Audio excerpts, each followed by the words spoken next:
They have a saying, what does it profit a man to gain the world and lose his soul? Let's think about that.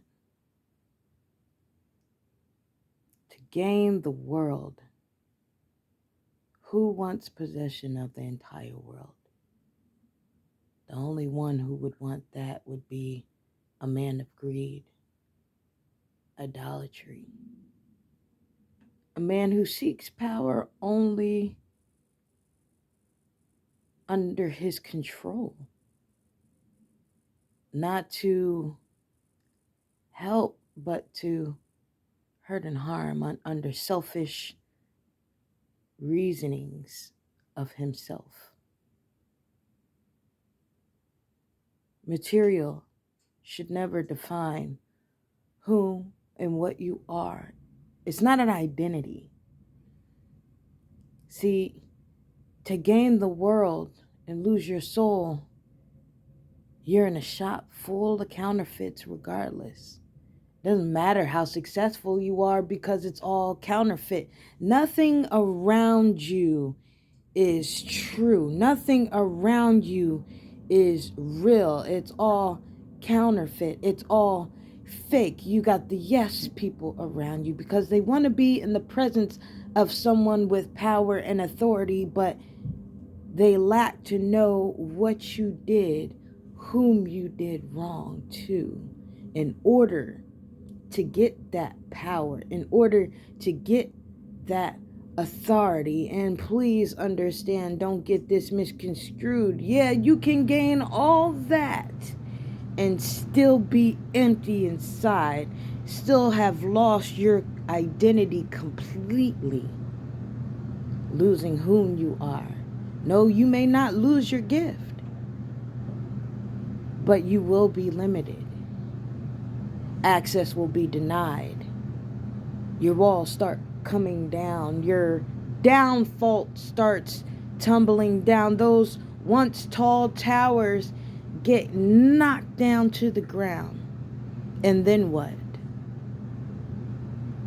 Who is going to be there after gaining the world and yet losing your soul?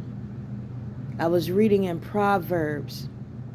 There's one thing that an opposer and a poor man have in common. They both are given sight by the Lord.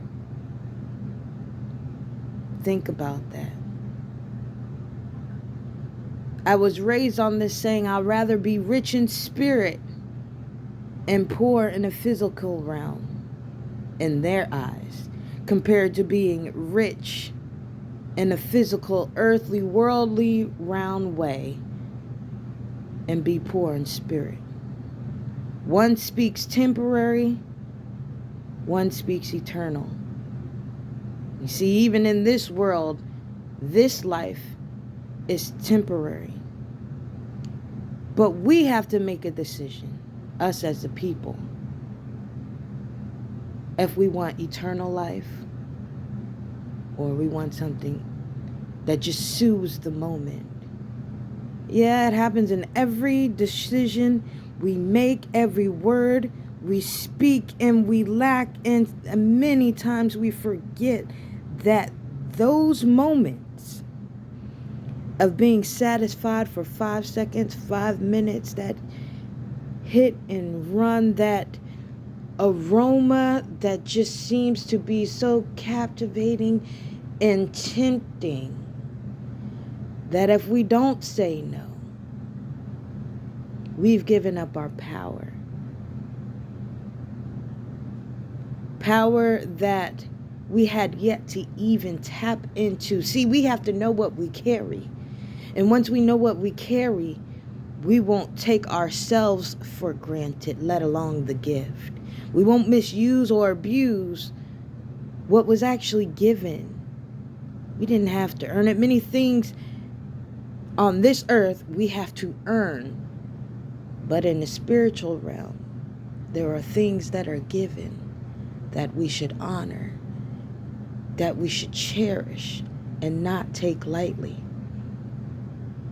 See, we got to eventually someday take our rightful position and stand ground 10 toes down with no regrets, knowing who and whom's we are. So really, at the end of the day, no matter how desperate or thirsty you may seem, no matter how many storms, tests, and trials may come, is it really worth to gain the world and lose your soul? Don't judge me. Judge yourself. Look in the mirror. Do you even recognize who you see back?